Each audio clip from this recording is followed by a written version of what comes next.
Furious Driving, proud to be supported by Diamond Bright, protecting, cleaning and caring for the Furious fleet and for yours, with 10% off using code FD10. Follow the links in the description below. Hello and welcome to Furious Driving. I'm here at the British Motor Museum in Gaydon just days after Rustable because there's something very exciting lurking here in the halls of this great place. You may have seen in the media recently that some amazing legacies from the dying days of Rover have been uncovered and they've been preserved and saved here at the museum. MG Motor have lent them to the museum, and now we finally get a chance to look at three incredible artefacts of what could have been if Rover had survived a bit longer. These are very exciting. So being revealed here at the museum tonight in Longbridge Legacies, we've got three cars. First of all, from 1997, we've got the Mini Hot Rod. As driven by Jeremy Clarkson on Top Gear, it was a 160 horsepower monster of a Mini. Then we have this, the MG TF GT. An amazing could have been. It would have been a stunning high performance coupe, the like of which, well, Rover never really got to experience, but this is the big daddy of them all. This is the car that should have saved Rover, the RDX60. This is frankly incredible, an astonishing piece of history and an incredible could have been. Now the story of how these cars came to be here is one of luck as much as perseverance, because as the Longbridge plant has gradually been sold off and downsized, the land there has become more and more precious and valuable, and these things were gradually pushed outside and were actually sitting out in the rain at one point, which is an awful thing for such a rare and invaluable piece of motoring history. This car was actually full of water, incredibly. Steve, the workshop engineer, has had to strip out the interior and dry everything to get it back to, well, a functioning or potentially functioning vehicle. Luckily, the MG wasn't outside for too long because its windows don't really seal properly. These cars have been abandoned and more or less forgotten. Old prototypes are normally crushed when finished with anyway, but these have been shunted around the ever-decreasing Rover plant until last year when they appeared outside in a car park visible to the public, and a campaign across social media hit the mainstream. Check out Tom Drive's videos from last year. And MG Motor decided to involve the British Motor Museum, who have taken them in on loan and started the extensive restoration process. So, starting with the oldest car first, this is the Mini Hot Rod from 1997. It is an epic little piece of engineering because they wanted to find out, God knows why, how fast can you make a Mini go? This is what engineers do when they're bored, I guess. So they thought, let's go and take a Mini and stick the biggest engine we can in there, as much power as we can. Obviously the biggest engine they had at their disposal was an A series. So I'll show you inside the car and then I'll show you what they stuck under the bonnet. It was created for the Frankfurt Motor Show under the theme Building Excitement, and was the fastest ever factory road-going Mini with its 1380cc 16-valve A-Series, and the colour scheme is based on the 1970 BRM P153 Formula 1 car. BRM also being the inspiration for the hottest Rover 200 of all, the BRM, also revealed at Frankfurt in '97. So to quote Colin Chapman, they have added lightness. You've got basic tin doors, you've got wind up everything as you would have done anyway in a Mini. There is no carpet, there is a serious roll cage in here, a basic aluminium dashboard, and then just a few dials in front of us. No radio, no aircon, lots of Sparco stuff. So we've got the Sparco steering wheel, we've got the Sparco seats that I'm sitting in. RPM redlining at 8,000, so this is basically an aircraft, and a speedo going up to 240 kilometers per hour.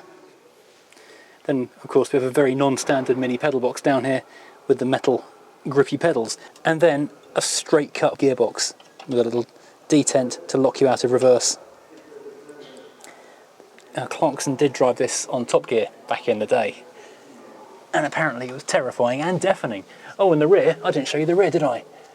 It's just access to the fuel tank, a big aluminium firewall. This thing is actually surprisingly echoey in here, but impressively under the bonnet, this is a 160 bhp A-Series from the factory. We've got a pair of twin Webers here, which is going to be sucking fuel with an amazing sound. A twin cam head on an A-Series as well.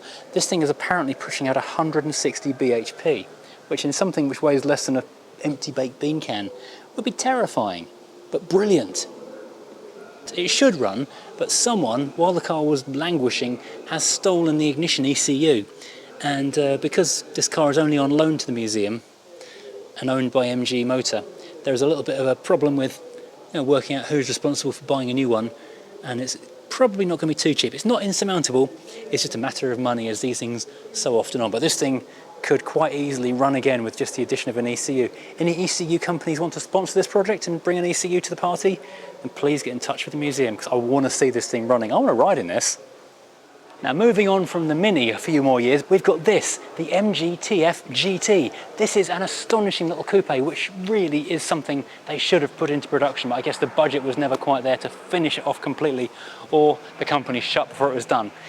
It is, at the front, a TF. It's got a rather nice additional spoiler, which looks fantastic. They should have made that as well. You can feel the solidity and the weightiness. It's a lot of filler and probably some wood underneath there. But the interesting stuff is when we go around the back of the car. Now, although the bumper is pretty much standard, as are the taillights, the impressive thing, or the interesting thing here, are these buttresses, Jaguar XJS style buttresses, which hide the fact that instead of having a 4-cylinder 1.8 K series under here, this has now got a 2.5 litre V6 KV6. Unfortunately, because it's a prototype, we can't get underneath there and have a look at it, but we know it's in there and we know it should work if we had a key still. Just imagine what these twin tailpipes would sound like with 2.5 litre V6 burbling behind it. Marry that with a manual gearbox in this little perfectly balanced frame, that would be absolutely amazing. And don't forget, the KV6 is still a light engine, so it's not really going to upset the handling too badly. This would have been so good. And check out these wheels as well. They fill those arches just perfectly. They look like a mini version of the SV. And of course, because this is all a handmade prototype, these are just perspex windows that are just gently cut, sculpted and tinted down just to make it look very, very cool indeed. Show cars are never complete cars, so the fact that these have survived so long is fantastic. Other unique parts are these M3 style mirrors, which who knows if they'd have made it to production or if these came straight from the Demon Tweaks catalogue. They do look really good on here though, with the extra little BMW M3 style carryover spokes and of course the integrated indicator. But of course the main thing is the fact you've now got an MGTF with a hardtop. This is, well, basically unique, isn't it? You could of course buy clip-on hardtops, but they were nothing like this. Now, while both the Mini and the MG are fascinating in their own right, arguably the star of the show is this, the RDX60, Last Chance Saloon it's been called. This is the car that potentially should and could have saved Rover. In November 2003, this very car was driven onto a stage in front of Rover dealers at the Longbridge Conference Centre, hoping to build excitement about new MGR products and possibly lure in a new Chinese partner with a much needed cash injection. But it's not as clear cut and simple as all that, because this is not the initial idea of where they were going to go with this, because, well, we all know what happened to Rover in the end, and it was a mess, frankly, wasn't it? It was a disaster. The R30 was well into its development phase. This was going to replace the 200, the 400, well, the 25, 45 as they were now called, but they were still very old designs and in desperate need of replacement. What we didn't need was an Italian supercar with an MG badge in it. What we needed was something like this. So BMW are going great guns putting the R30 together to become the Rover 55 and the Rover 35 to replace the 45 and 25 respectively. It was an easy development and it was being designed by Richard Woolley, who had also of course done the Rover 75 itself. However, when BMW and Rover all fell to pieces, BMW took all of their toys, stuck it in their toy box and schlepped off back to Germany. And since then there have been an awful lot of rumours that the R30 became the 1 Series. How founded or not that is, I don't know. But it's undeniable that the mock-ups and designs we've seen of that car do look an awful lot like the new 1 Series, which came out shortly afterwards. So this left Rover in a bit of a quandary. So although by 1999 the R30 had been ready to go, it was no longer available. MG Rover, as they now were basically screwed. But what they did have was not a lot. They got 2 very old cars, 1 decent but aging sports car, and 1 brand new fantastic saloon car.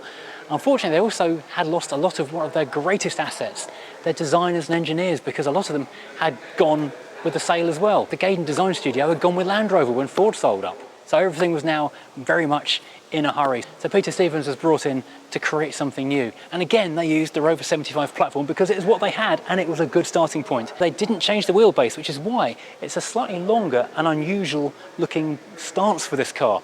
So it's a 5-door hatchback, but the wheels push right out into the corners, which may look like it's designed for handling, but this is basically for cheapness. With only a tiny design team left, Rover had to bring in consultants to get the RDX60 done.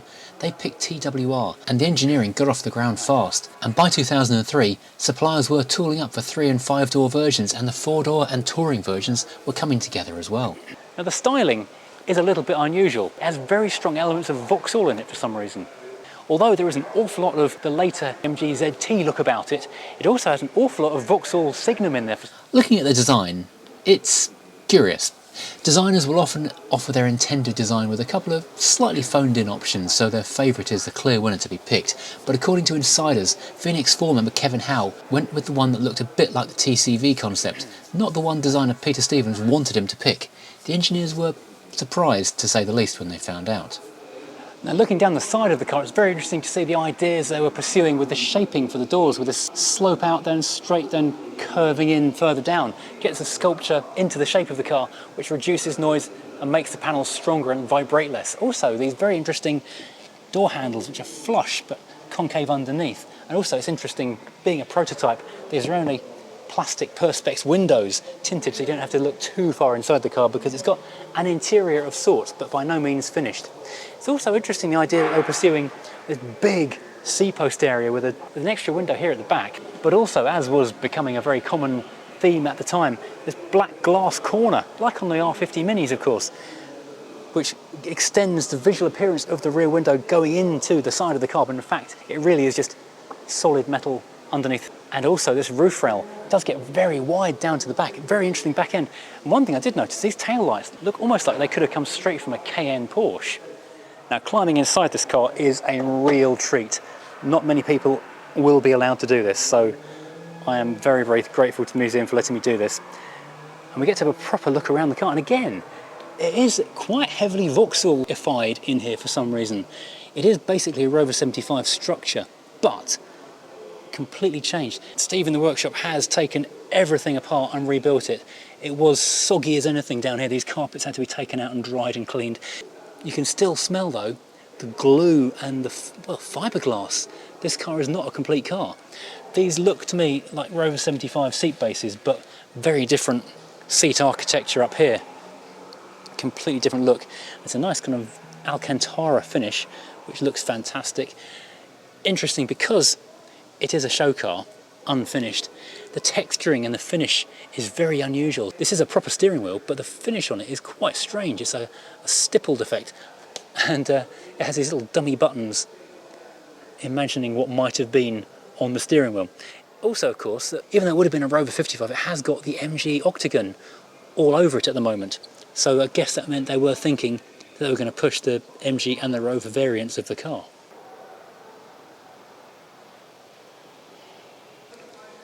As I say, the unfinished textures. This is one-off handmade plastic, I guess using vacuum moulding or something, but this interesting colour theme, grey and green, but also because they were trying to emulate what might have been a finished texture process, they've put this very heavy stippling, which may be a paint process, I'm not quite sure.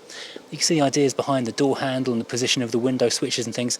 Again, it looks very Vauxhall-y, and I don't know why. One curiosity, 2004, no cup holders. Climbing inside, and the seat is positioned quite high at the moment. These are all dummy switches, but we've got the light switches down here, big air vents, and very much the style of, well, the early noughties. We've got a big flat dashboard curving over the top, quite a hard angle to a big solid stippled T-shelf. You can see because it is mouldable plastic, as I say, probably vacuum moulded, it's starting to warp a bit over time, and you can see where they're planning to put an airbag SRS logo over there. The kind of matte silver finish that was so popular back in the early noughties. It is fascinating seeing all the different switchgear and the ideas behind it. The heated seats, well, as it would have been, central locking in the centre. These are, as I say, complete dummy. They look like they're going to turn, but they're not. They're just hand carved. The ashtray doesn't actually open, but we have got a working gearbox. This car, in theory, does work. When it was presented to dealers to show what potential future products from MG Rover were going to be like, it was actually driven on stage, so it has driven in the past. Only the driver's door opens, so we can't climb into the passenger seat and we can't really climb into the rear. I guess the doors would have opened, but now something has gone wrong. But looking across, we'd have the same green and grey stippled plastic door card over there. And in the back, we have a nice Alcantara rear bench. And of course, being a 5-door, it's got a nice practical boot. This is so much more modern than the 45 it was replacing, which felt like something from a previous generation or 3. This looks and feels incredibly modern for 2004. But in 2003, disaster struck. The project had been frozen for a cost and weight reduction review when TWR went into administration, which was possibly the fatal blow not just for the RDX60, but for MG Rover itself. John Towers later said that MG Rover had spent around 100 million with TWR, or almost a quarter of the project cost. And now they had to pay administrators a significant amount just to recover the CAD data. But a lot of the modelling work had been lost, along with the people with knowledge of the project, when they were made redundant in January 2003. But although the project was almost ready to go, there were almost no more meetings with suppliers after this. Now, because this is a cut-down Rover 75 platform hiding under the Rover 55 and 35, what we've got in the front is pretty much standard MG Rover fare. It's a KV6 engine. We think it's probably a 2.5 litre, but you can see the standard Rover 75 stuff, the Rover 75 header tank, the battery box, all the usual components are under here, so it would have been a really easy thing to go straight from prototype to production had it gone a bit further. Being a prototype, you can see how sturdy this is, and interesting here, it's just basic black bits straight out of the parts bin chucked in as well. But it does though even have a VIN number. I wonder what happens when you type this into DVLA. So these are some incredible could have beens from the history of British motoring. The Mini, I guess, was never really going to be a thing, but it was interesting to see engineers skunkworksing it to push the boundaries. This is of course where we've got things like the BMW E30 Touring and the Golf GTI. Engineers just pushing boundaries. Who knows what that could have led to over time. The TFGT, oh my goodness, isn't that a missed opportunity? A real rival for things like the Audi TT and the Porsche Boxster. I mean, come on, that would have been so good. But the biggest tragedy of them all is that MG Rover folded. This thing was, well, not quite ready to go, but it was so close. It was so very close. This, with a 75, could have been what kept Rover going, and we might still have a Rover company today if that hadn't, well, all gone horribly wrong. But if you'd like to see these things in the flesh, head on up here to the British Motor Museum at Gaydon, the home of Rustival 24, of course. And you can find these as part of the Longbridge Legacies display next to the new Herbert Austin and William Morris displays as well. Thank you for watching. If you've enjoyed, please hit like and subscribe, and join us again next time when we'll be driving something completely different, because this doesn't exist. Thanks for watching.